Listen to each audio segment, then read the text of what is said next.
Hello, everyone. Welcome back to Specialness. I'm Jeff. And I'm Kim. And it's Mental Health Awareness Month. It is. It's May. And we all know that everyone is very aware of Mental Health Awareness Month.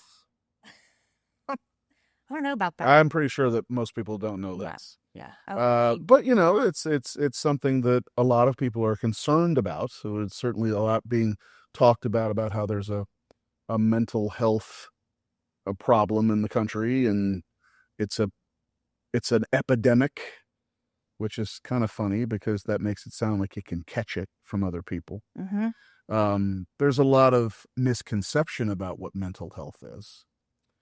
But, you know, Mental Health Awareness Month, it's not like we, treat it like the 25 days of Christmas and have a calendar and we're pulling out studies that we read on a daily basis, but it does mean more to us than most people. Right, because I think a lot of people, they're aware of Autism Awareness Month, and things like that, but Mental Health Awareness Month does not get the same, I don't know, it just is kind of in the background, let's put it that way. And let's talk about why that is, right? I don't know that a lot of people really know what mental health is.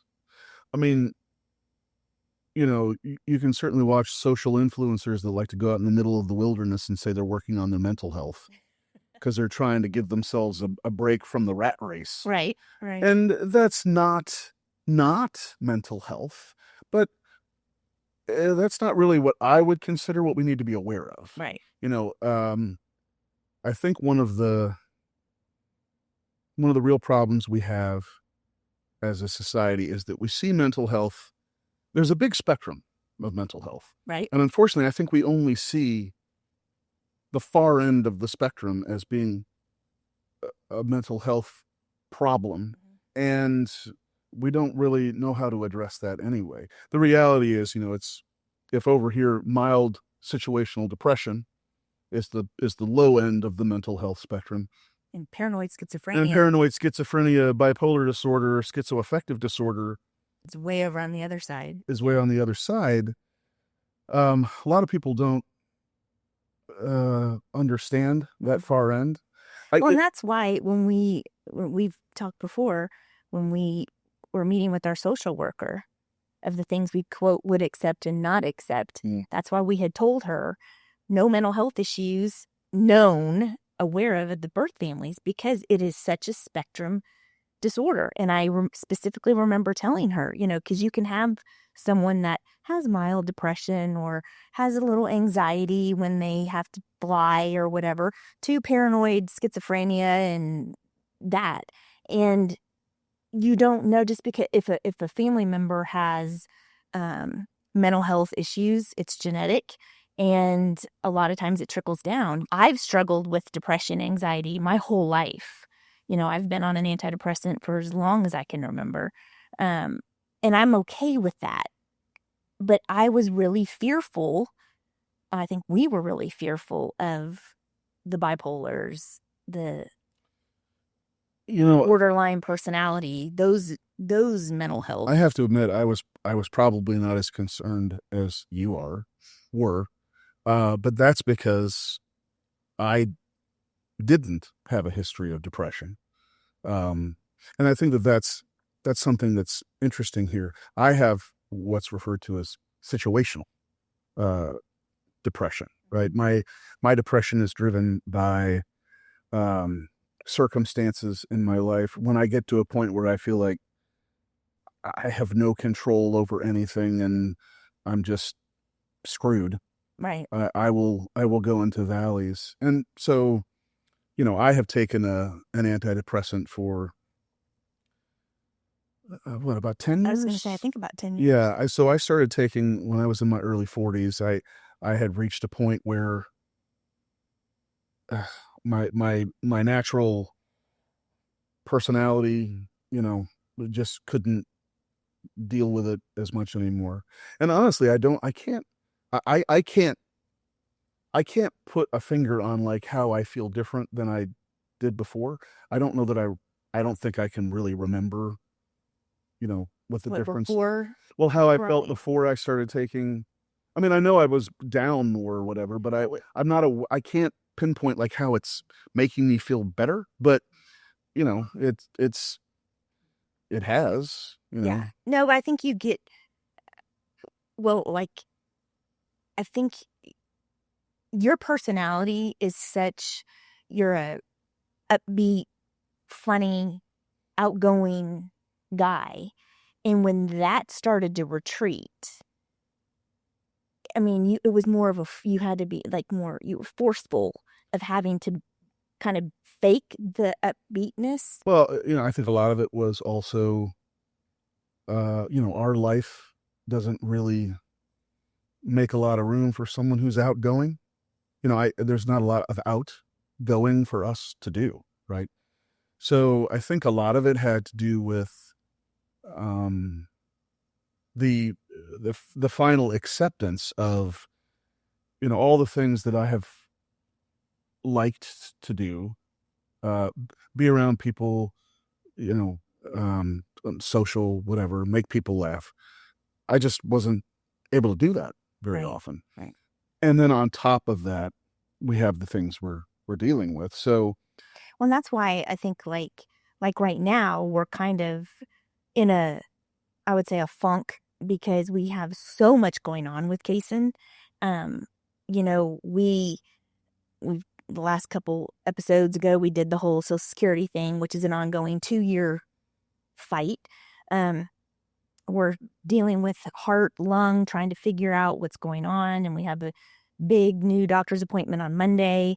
And we've just did a 2-week heart monitor test.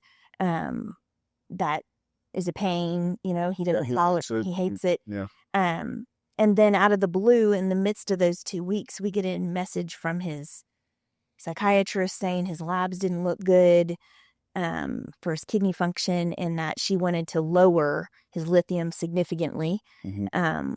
And as we've talked, that's not good case in lithium.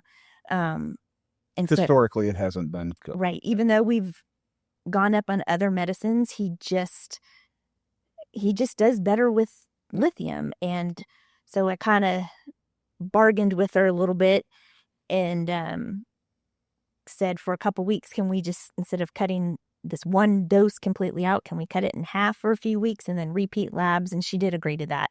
But we might end up having to go completely off that one dose. Well, let's not talk about that now, because I don't have to do that yet. I'm right now. But that's part of what I'm... Yes, that's part of the stress. That's part of what I'm saying. The stress is that it doesn't... With Kaysen, it is always something. Yeah.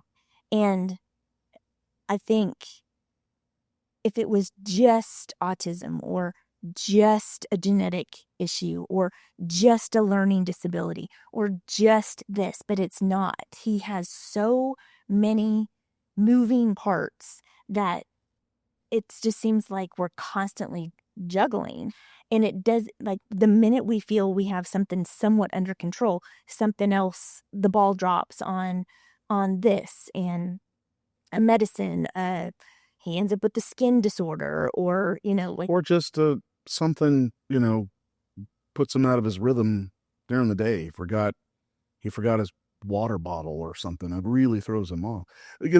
I think one of the analogies that I make when I do get a chance to talk to somebody about mental health, and so we're basically, I have situational depression, you have chemical imbalance, but when you think about how people think about mental health, the one thing I always think about is when you hear about there's been a school shooting, or someone is on a high-speed chase or whatever because they shot somebody or something, and you watch this event happening or you hear about what's happening, and it's like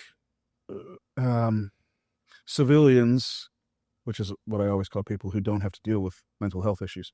Civilians have a tendency to kind of go through these quick stages while they're watching that. The first is, oh my gosh, I hope everything's okay. I hope, oh, I feel bad for that family or whatever. ultimately, though, it's really kind of a 3 to 4 day process, because whenever they catch the person or kill the person, that's kind of so the incident is over. But then there's the follow-up reports about, oh, well, we found out that he had a history of mental illness. Mm-hmm. And it's like everyone gets to take this collective sigh of relief and go, oh, thank God, because he was crazy. And I don't know any crazy people, so I'll be okay. Mm-hmm.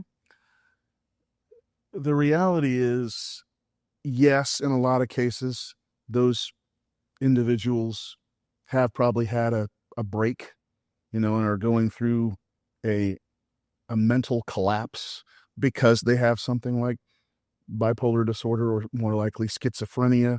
But I don't know that it's good that we just make the assumption that It's mental health.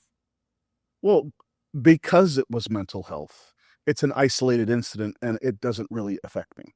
And not everybody that is a shooter or in a police chase has mental illness. It's an easy excuse to just say that's the problem. He has mental illness. Right. It's the solution. That is the end of the story. Right. So we,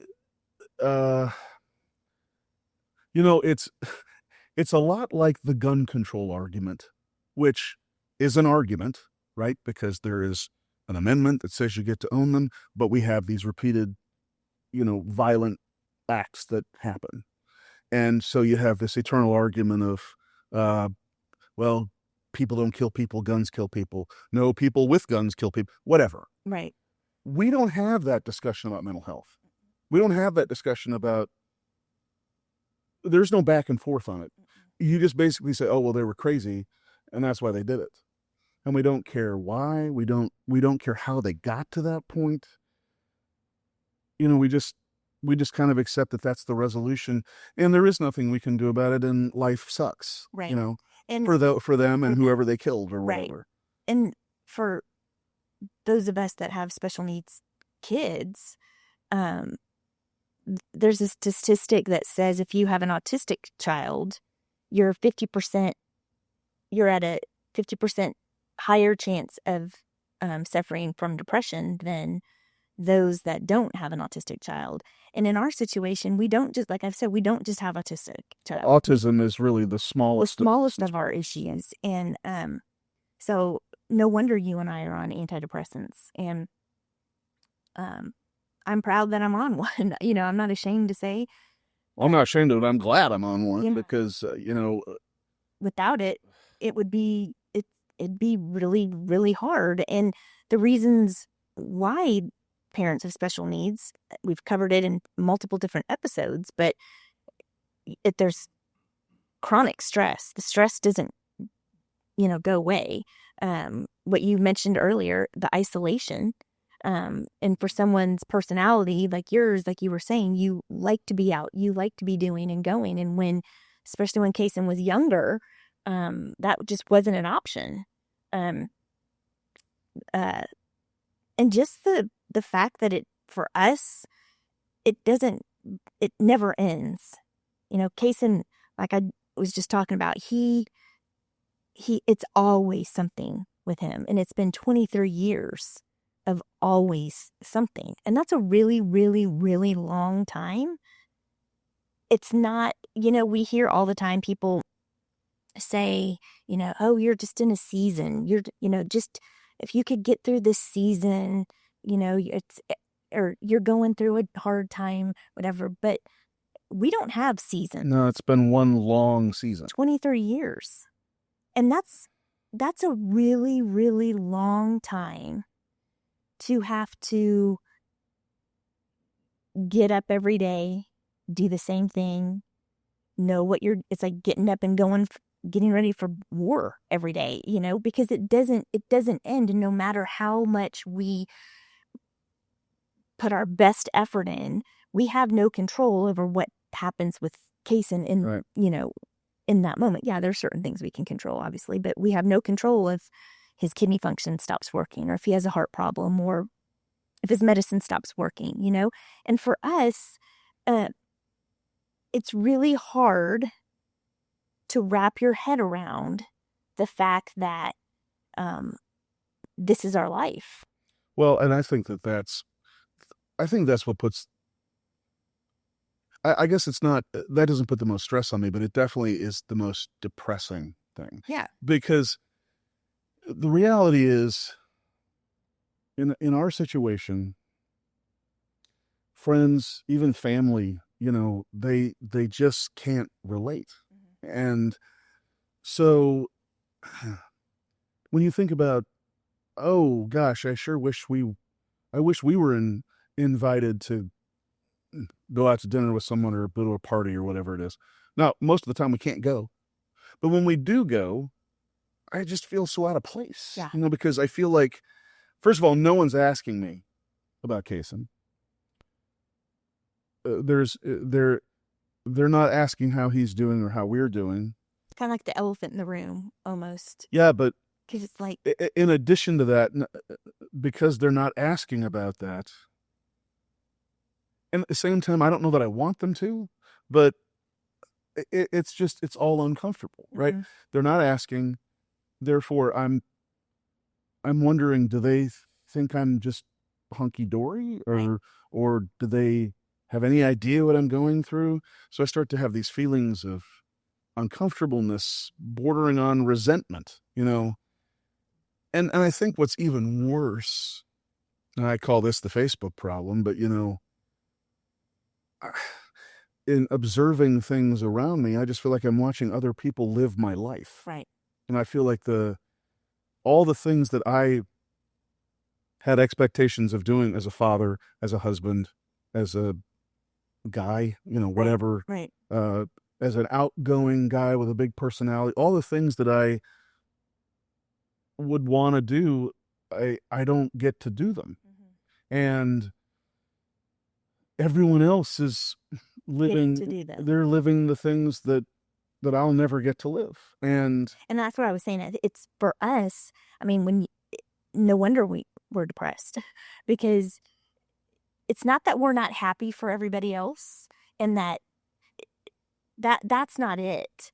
It's like that's not it at all. It's not. It's almost an ongoing grief, in the sense that that's a very good way to put it.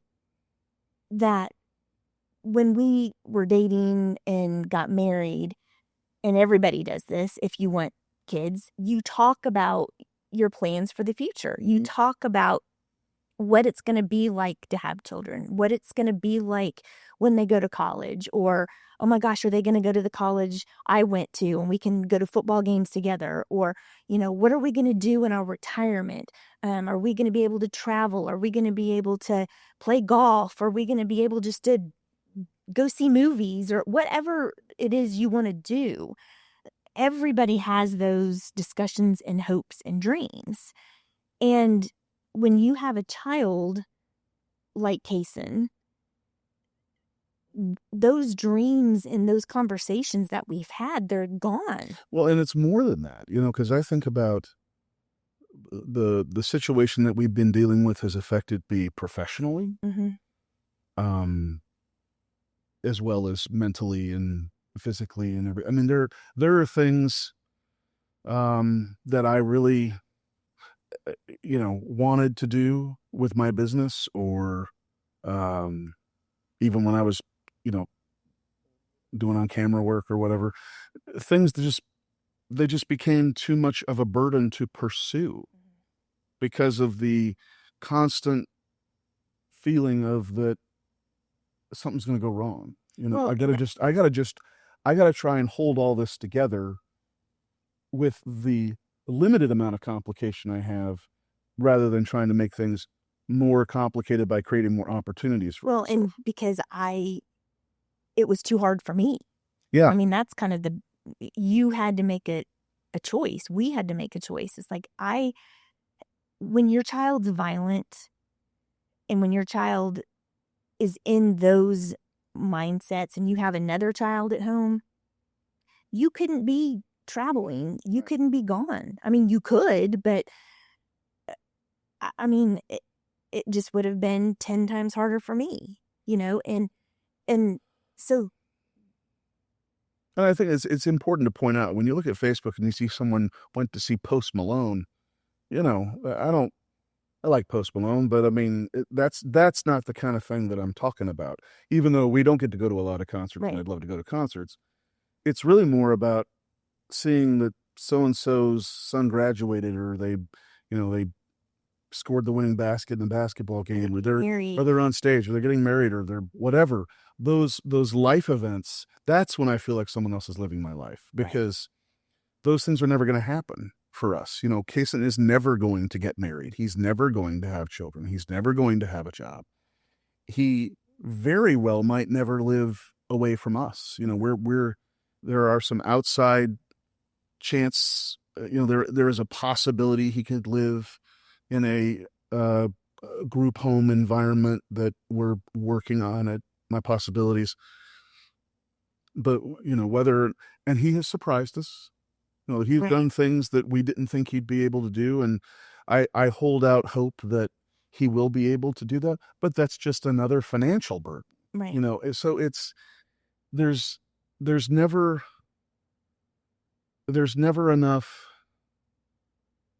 of any one thing going your way to feel like the burden has lifted, right? Because for something to go your way requires something else to happen. Oh, maybe he can live independently, not independently. He could live in a group home, and we would be able to be empty nesters if I'm willing to pay $5,000 a month to do that. On top of everything else that it already cost. I mean, on top of the day program. So you just go, God, I mean, where does it all end? And it doesn't. And when do you get a chance to feel like you have a life? And that is why parents with autistic children, have a higher chance. And I think any special needs, it's because when you are a caretaker and that is your role, yes, you're mom and dad, but and we've talked about this, right? We are more of Kaysen's caretaker. Yes, like I said, we're his mommy and his daddy and always will be. But our responsibility right now at age 23 for him is we take care of him. It's not a typical father-mother-son relationship, even for a 7-year-old, which is about where he operates. It's very different. Yeah. And when you're a parent,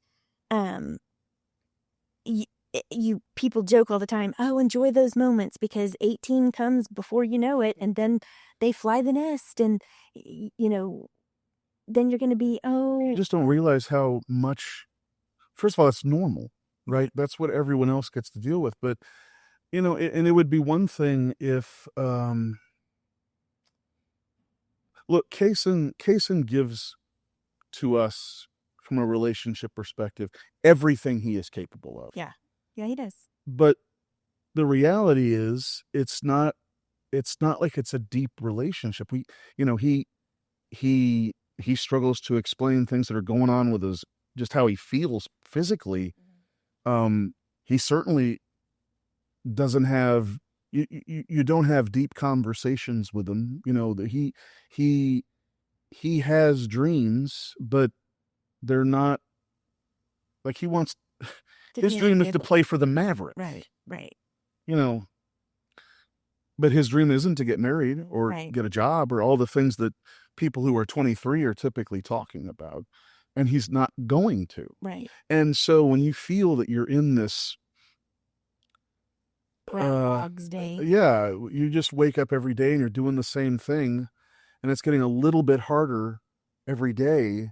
It's hard not to feel pretty beaten down. Right. And feel depressed, or feel like there isn't a light at the end of the tunnel. And we were talking about this when we were just last night. We were talking about depression, and when you have a chemical imbalance that leads to your depression, where your body is actually working against you already, it's a lot harder to try and see the silver lining and find moments.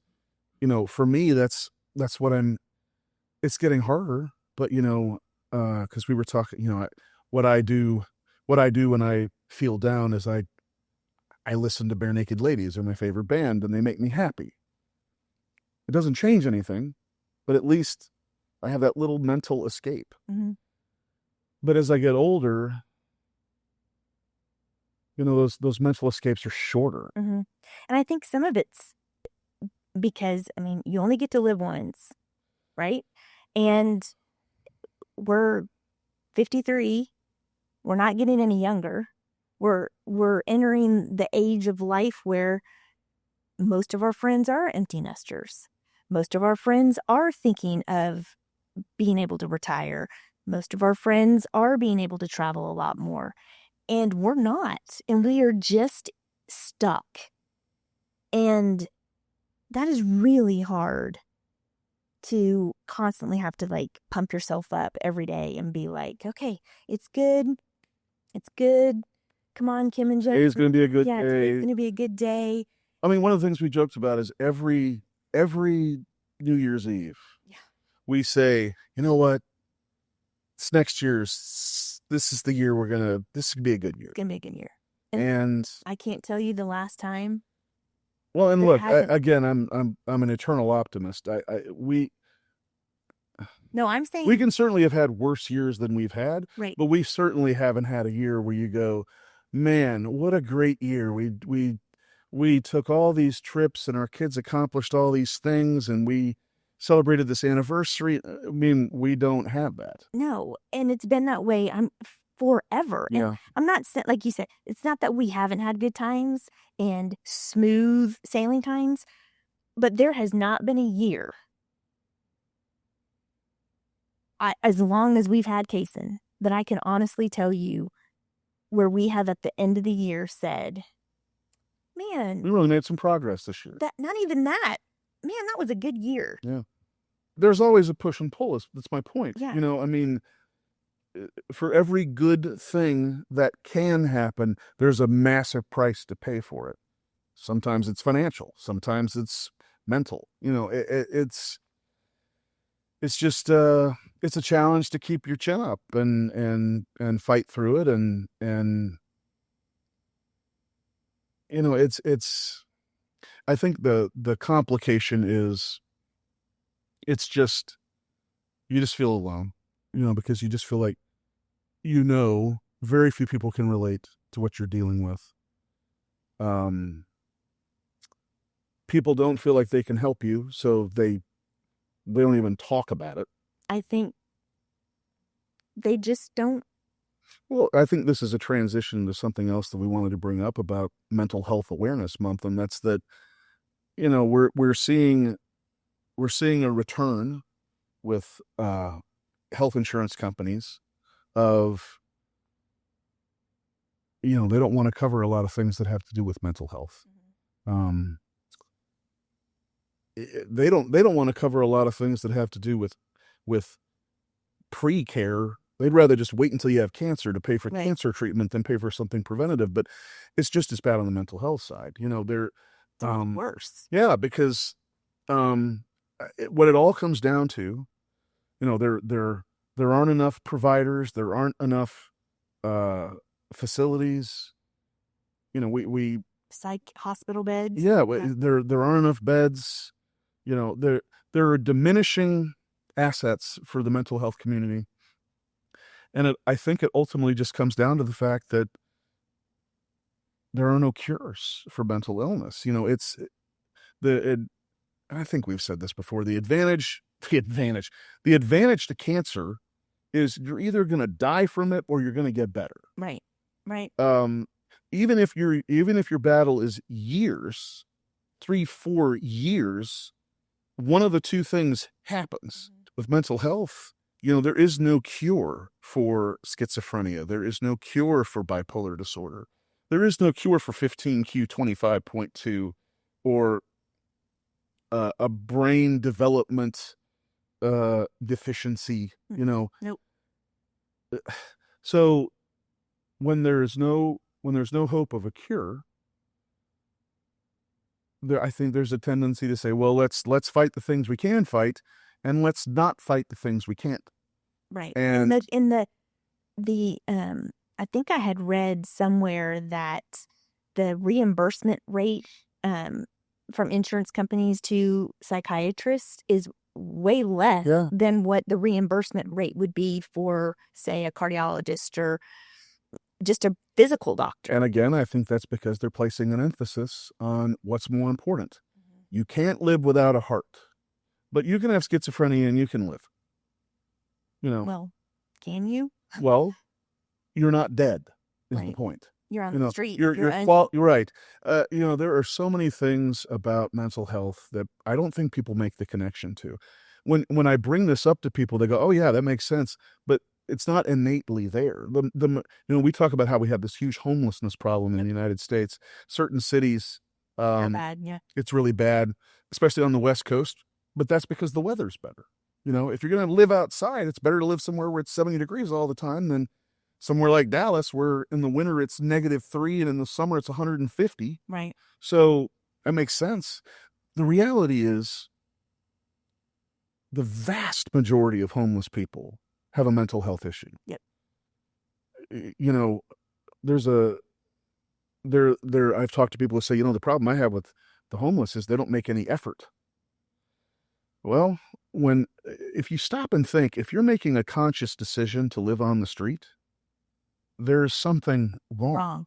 Right? There is something wrong. It's and let's talk about the system there. So say you are homeless and you have severe mental illness, you have schizophrenia. Yeah. And you're picked up and the police take you to your local public ER where they find that you're in psychosis. You need a psych consult. And they can do a 72-hour hold, give you some meds. You start on one place to sleep and something. You start to feel better. And then they say, okay, we have to release you. You're doing better. Okay, what are the costs of these mental health medicines? Well, some of them are pretty expensive. The good one, Clozaril, which is for schizophrenia, most doctors don't even prescribe it and that's based on studies that are 50 years old or longer. I mean, it is the best medicine for schizophrenia. But the incidents around Clozaril that makes doctors afraid to prescribe them are decades old. You have to be careful with it. Well, of course, but if you are careful with it, as we know, it can be an effective drug to treat schizophrenia. Yes, I would say one of the only reasons Kaysen functions as well as he does. Granted, he has lithium, some other medicines, but until we got on a high dose of Clozaril, was he able to really function.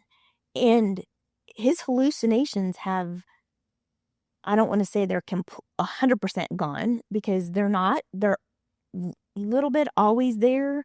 He'll hear something here and there, but nothing like it was. And so you think of these people who are homeless, who they don't have access to insurance. They're not given medicines that are, psych meds you've got to take. They don't work instantly. It's not like a Tylenol for a headache. They take a long time to build up in your system. Certain ones, when you're psychotic, and they like certain antipsychotics can work pretty quick to bring you a little out of that psychosis. Not perfect, But so what are these homeless people supposed to do? We lack services for mental health. We lack service for a lot of things, but mental health services. Just as we have said, we absolutely would not have the awareness we do about special needs if we didn't have a special needs child. I mean, that's sad, but it's true. I recognize that. I think it goes the same for everybody else. You tend to care about the things that affect you. Mm-hmm. And if you don't have anyone in your family who's having a mental health issue, you probably aren't that concerned about mental health. In fact, you probably have a lot of wrong and, quite frankly, ignorant misconceptions about whatever it is. The stigma of Right. mental illness, yeah. What if we treated heart attacks the way we do mental illness? Well, I think that's a better. Or you go into the ER and you're like, oh my gosh, I'm having chest pains. I think I'm having a heart attack. I'm sorry, we don't have any beds right now. You can sit and wait until a bed opens up, but in the meantime, you're just going to sit. And if you die, you die. I think that just goes back to the we can fix what we can fix, and we know what we can't fix. We are so blessed that Kaysen doesn't have he has the lack of intellectual capacity that he has, because it's probably the one thing that keeps everyone in our house safe, because he's, his violence is treated by the medication. Because of his intellectual disability, he doesn't fight us on taking meds. No. And if you know anybody that has mental illness, and we're not talking anxiety where you need to take a Xanax because you're nervous of doing a public speech or something. That's not what we're talking about. We're talking about bipolar, schizophrenia. We're talking severe mental illness here, like Kaysen. A lot of times you take these meds and a lot of them have major side effects. Now, for whatever reason, Kaysen is not drowsy on them. Everyone that he takes, he should be. It would knock an elephant out. It would knock you out. And that's why if you've ever heard or seen movies of institutionalized, old back in the day, they would institutionalize people with mental illness and they just sit there and they're kind of catatonic and they drool and they just kind of stare off. It's because these drugs are heavily sedating. Yeah. They don't sedate Kaysen, but he can drool. And there's some pretty nasty side effects to some of these medicines. Well, if you have a normal intellectual ability and you suffer from, say, schizophrenia or bipolar, and you start taking these meds and your psychosis or the mental aspect is much better. Clears up and you can think clearly and you're like, my gosh, I actually feel really good, but I'm just so tired all the time. I can't, how do I have a job? You quickly say, I don't like the way these drugs make me feel. And it's not the clarity. You're forgetting what the clarity is. Right. So, yeah, we've been very blessed in that perspective. That has been really our saving grace.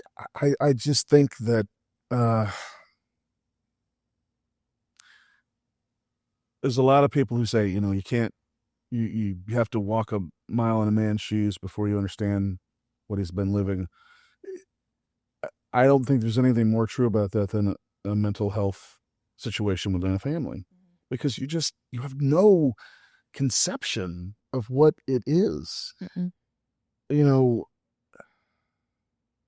To see someone hallucinate, I'd never seen that before. Yeah. It's weird. It's scary. And, I've literally talked to people who say, well, just tell them it's not there. Right. And they're literally like, I'm solving your problem. Right. And you're like, you think I haven't tried that? I'm just trying to reassure him. I'm not just telling him flat out, there's nobody there. Would stop worrying about it. Mm-hmm. I'm like, Kaysen, I promise there's nothing there. I'm just trying to reassure him. Right. Still doesn't believe me.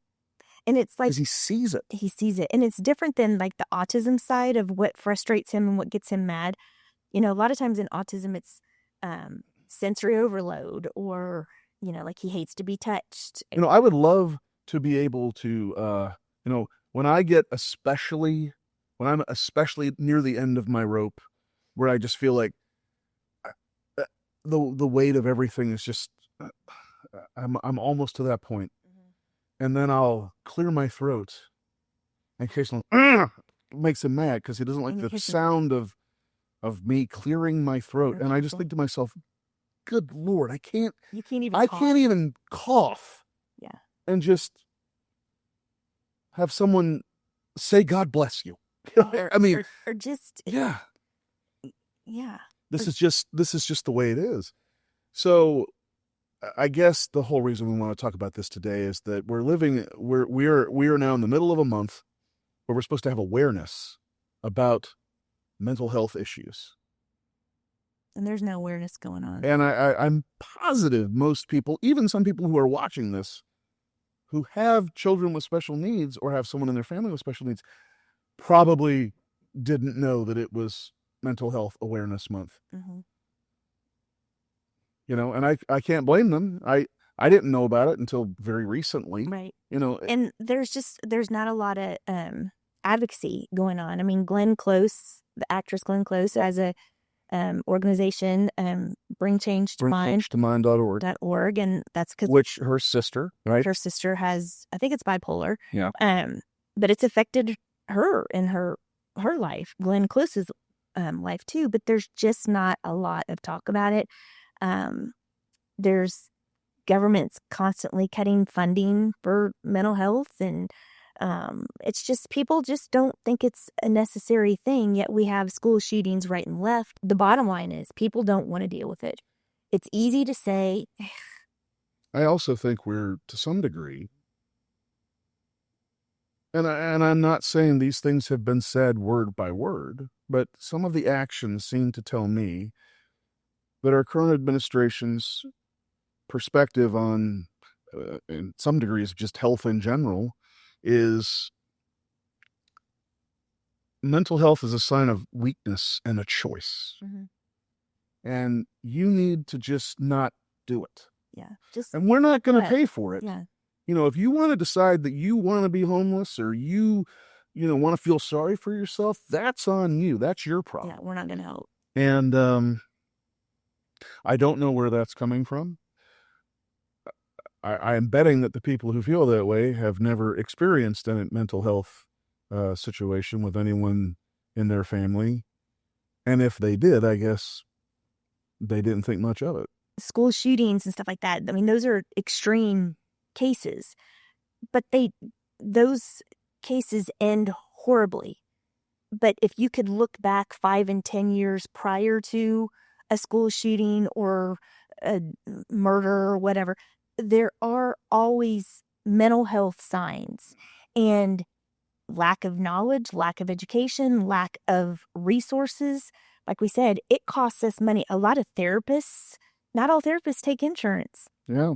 A lot of psychiatrists aren't on. I mean, when we first started this, therapy is expensive. 20 some odd years ago with Kaysen and a psychiatrist, it was hard to have any coverage. And if you had psychiatric coverage, you got so many, it's kind of like how OT was. So many visits a year. And then you're done. And then we found out there was a lifetime max. Exactly. And before, like we've mentioned before Obamacare, now Affordable Care Act, before that. The Affordable Care Act. Yeah. We would have been bankrupt. Yeah. If it wasn't for that. Yeah. Because Kaysen had a lifetime psychiatric max of how much? $10,000 right. At the age of 8. At the age of 8. Mm-hmm. Yeah. And if that, if that had continued to be the case, and let's be honest, there is a concerted effort to do away with the Affordable Care Act. Right. So far it has been met with, it hasn't been able to be undone, but if it is undone, and they remove pre-existing conditions, and they remove, mental health coverage, it's going to be a problem. Well, again, that to me just says that there can only be 2 reasons for that. One is insurance companies just don't want to pay it and are looking for a reason to not pay it, or perception is that getting sick or being sick, mentally or physically, is a form of weakness that mm-hmm. society doesn't need to worry about. And it's sad that I know, like Kaysen's doctor, I don't know if it is right now, but for a long time, I mean, it's 6 months to get in to see her as a new patient. Okay, but if you're in a mental health crisis, do you have 6 months? Most people don't. Right. You don't have 6 months. And there are psychiatrists out there that aren't that great. She's told us that some are they'll just throw meds, it's. Well, honestly, I mean, but again, I blame insurance for that too. I do. They turn into an assembly line where they're just trying to get as many appointments scheduled in days as they can, so they can get as many copays as they can to make ends meet. It shouldn't be this hard to help and sustain that help. That's the thing. Like I said, these drugs cost a lot of money. The real crux of this is, I think, what I feel that Mental Health Awareness Month should evoke thoughts of is that every mental health situation is different. Yeah, it is. And that's what the awareness needs to be about this. The reason why this month, for as long as it exists, needs to be something that people are aware of, is that there are more people out there with a mental health issue than you know. Mm-hmm. Not all mental health issues look the same. And just, Try not to be so judgmental about it. Yeah. Towards not just the homeless, but people that are different. Bottom line is we just have to be more empathetic towards people and to understand not everyone has a great situation. And even though on the outside, you and I might look put together and that we have it all going, but in the reality is it's hard. I'm not sure anybody thinks that about me, but no, like we said, most people, when they see us, they see you for sure. We have smiles on our face. Yeah. Okay. We do not walk into a room and act like the pity party. That's not who we are. That's why we have this podcast. That's right. Exactly. And we try really hard to not let Kaysen dictate who we are, but it's really hard because he dictates who we are, and our life is because of him. Yeah. But most people, like you said, I mean, when they see us and we're smiling and how are you or whatever, most people have no idea the feelings you and I have a lot of the time, and the sadness that we have a lot of the time. It's easy to put up a front, and so make sure, if those of you out there that know people that have special needs children or child with mental health issues, reach out to them and check to see how they're doing, because most likely they're struggling in some aspect. And like we said, I think it was last episode of the episode before, if Kaysen had a cancer diagnosis 23 years ago, we would have had the biggest GoFundMe and food forever and support with babysitting for Jackson and help like you wouldn't believe. And that wasn't the case. Yeah. And it's not the case, so. Yeah. So happy Mental Health Awareness Month. Yeah. I'm wishing you happy Mental Health Awareness Month. You too. Thank you. Is there anything else you'd like to say, or is that the perfect way to close? That should be a good way to close. Happy Mental Awareness Month, everyone. Yes. Join us next week. Until then, I'm Jeff. And I'm Kim. And that's Specialness. Thank you.